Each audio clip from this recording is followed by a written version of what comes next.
First time ఆంధ్రాకెళ్ళినప్పుడు చాలా హ్యాపీగా అనిపించింది.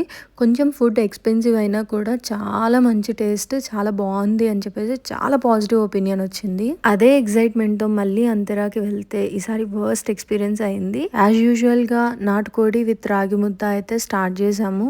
కానీ క్వాంటిటీ చూసి చాలా డిసప్పాయింట్ అయ్యా. ఫస్ట్ టైమ్ తినడానికి ఎగ్జాక్ట్‌గా హాఫ్ క్వాంటిటీ వచ్చింది ఈసారి. ప్రైస్ మాత్రం సేమ్. నెక్స్ట్ మెయిన్ కోర్స్‌లో ఏమన్నా ట్రై చేద్దాం అని చెప్పేసి ఇక్కడ ఏది బావుంటుంది అని అడిగితే bagara rice with dalcha mutton అని అయితే ఒకళ్ళు రికమెండ్ చేశారు. రైస్ చూడగానే కొంచెం మన ఇంట్లో ప్రిపేర్ చేసుకున్న దానిలాగే అనిపించింది, కానీ మటన్ చూడగానే అర్థమైపోయింది ఇదేదో మనం తినే రకంలా లేదు. ఆ టేస్ట్ ఎట్లుందంటే పప్పులో మటన్ వేసి ఇచ్చినట్లుందనమాట. అస్సలు నచ్చలేదు. అక్కడ రికమెండ్ చేసే వాళ్ళకైనా కొంచెం అనిపించాలి కదా. సర్లే కదా అని లాస్ట్ లో ఆప్రికాట్ డిలైట్ అయితే చెప్పుకున్నాము. లాస్ట్ టైం వచ్చిన దాంట్లో half quantity exactly bowl size కూడా తగ్గించేశారు చివరికి డిజర్ట్ లో. టేస్ట్ బాగుంది కదా అని మళ్ళీ సేమ్ రెస్టారెంట్ కి రెండోసారి వెళ్తే ఈసారి వర్స్ట్ ఎక్స్పీరియన్స్ అయింది.